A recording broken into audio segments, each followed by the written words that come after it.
نحمده ونصلي على رسوله الكريم أما بعد فأعوذ بالله من الشيطان الرجيم بسم الله الرحمن الرحيم قال الله تبارك وتعالى في القرآن المجيد والفرقان الحميد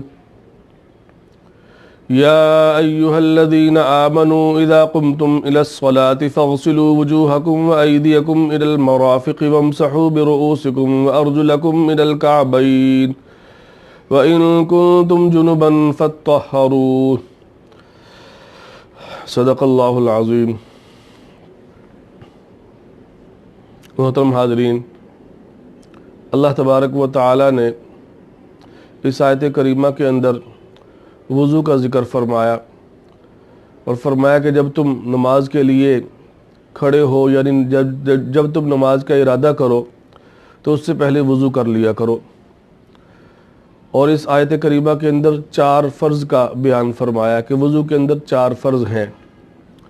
پہلا فرض ہے منہ کا دھونا، یعنی ایک کان کی لو سے دوسرے کان کی لو تک، اور جہاں سے چہرے کے بال شروع ہوتے ہیں، جہاں سے سر کے بال شروع ہوتے ہیں، وہاں سے لے کر ٹھوڑی کے نیچے تک یہ چہرے کی حد ہے۔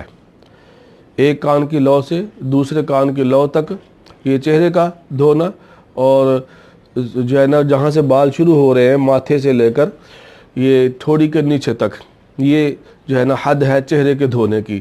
تو چہرے کا دھونا فرض ہے وضو کے اندر۔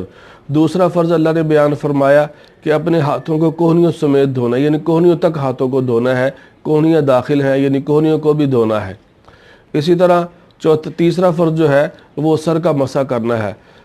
علماء فقہاء نے لکھا ہے کہ سر کے چوتھائی حصے کا مسح کرنا یہ فرض ہے، اور پورے حصے کا مسح کرنا یہ سنت ہے۔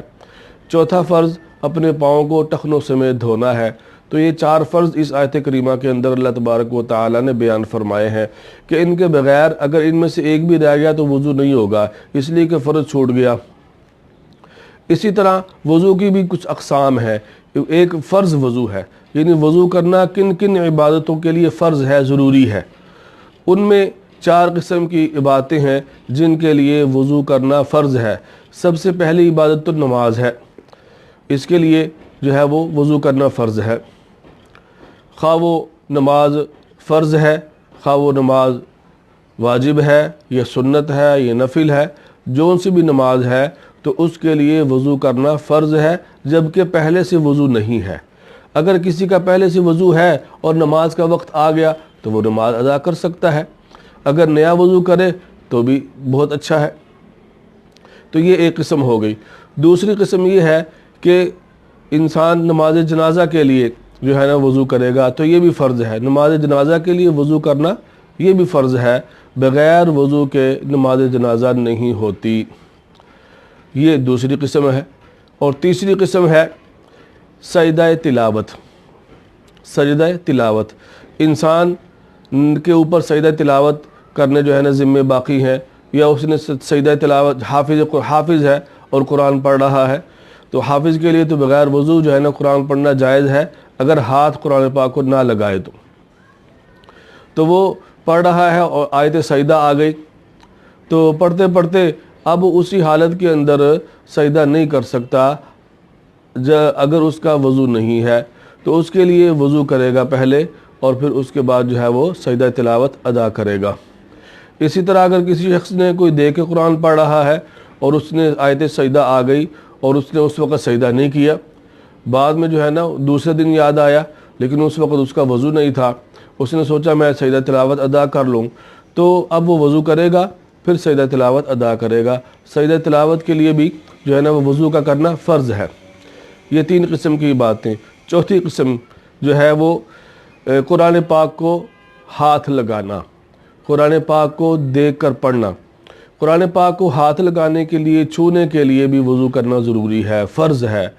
اور اگر کوئی شخص بغیر وضو کے قرآن پاک کو ہاتھ لگائے گا تو یہ گناہ گار ہوگا اور یہ جائز نہیں ہے، بلکہ قرآن کو ہاتھ لگانے کے لیے وضو کرنا یہ فرض ہے۔ ہاں اگر کپڑے وغیرہ سے پکڑتا ہے یا جزدان جو ہے نا ہے تو اس میں جو ہے نا گنجائش ہے کہ اس سے جو ہے نا جزدان سے یا کپڑے وغیرہ سے قرآن کو پکڑ سکتا ہے.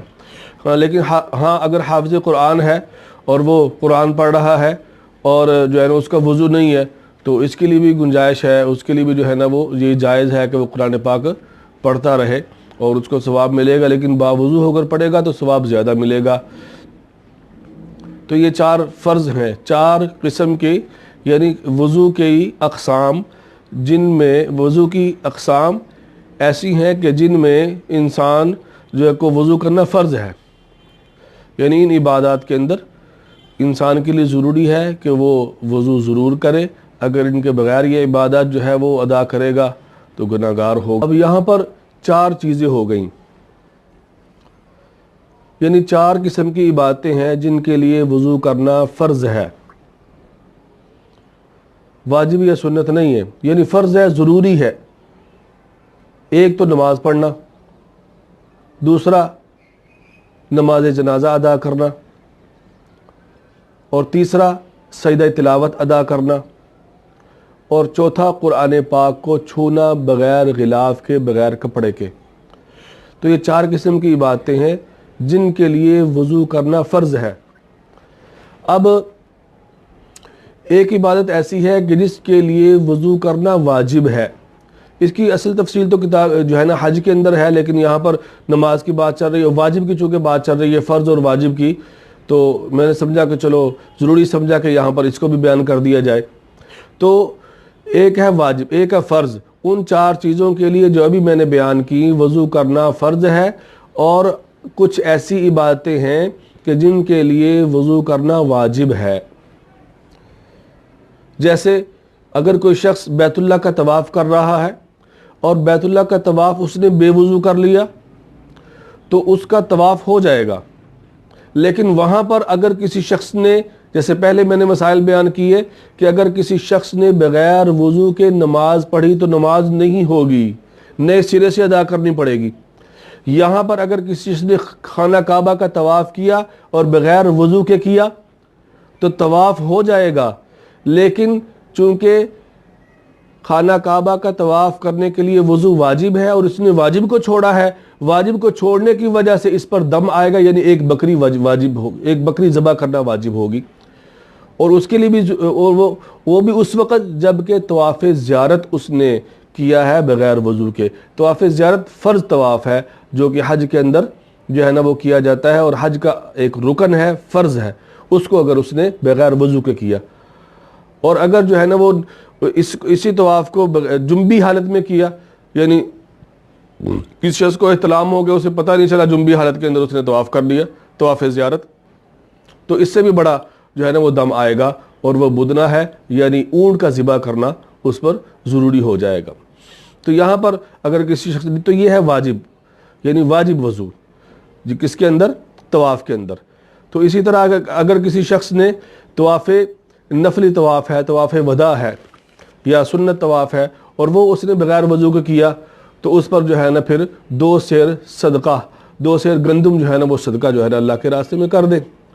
اور اگر کسی شخص نے نفلی طواف ہے اور نفلی طواف کو بغیر غسل کے کیا, یعنی جنبی حالت کے اندر کیا, جنبی حالت کے اسے پتہ ہی نہیں ہے کہ بھی میں نے جو ہے نا وہ میرا غسل ہے یا نہیں, تو اس نے طواف کر لیا, تو اس پر جو ہے نا وہ ایک بکری ذبح کرنا واجب ہوگی. اگر سنت طواف اس نے بغیر حالت جنابت کے اندر کیا ہے, جنابت کی حالت میں طواف کیا, طواف ہو جائے گا, لیکن بطور سزا کے کہ اللہ کے گھر کا طواف اس نے جو ہے نا وہ جنبی حالت کے اندر کیا ہے, اور یہ طواف بھی سنت ہے اور نفلی طواف ہے, تو اس پر جو ہے نا ایک بکری کا ذبح کرنا یہ واجب ہوگا.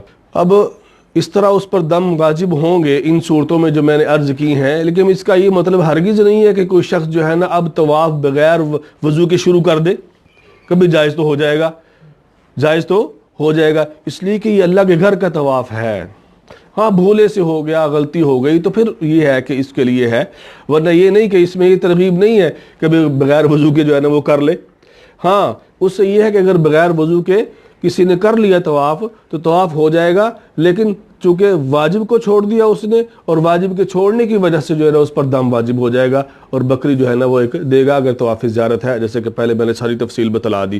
تو اس کا یہ ہرگز مطلب نہیں ہے کہ بغیر جو ہے نا وہ جنبی جو ہے نا وہ جو بغیر غسل کے اور بغیر وضو کے اللہ کے گھر کا طواف کیا جائے۔ اللہ ہم سب کو عمل کی توفیق عطا فرمائے۔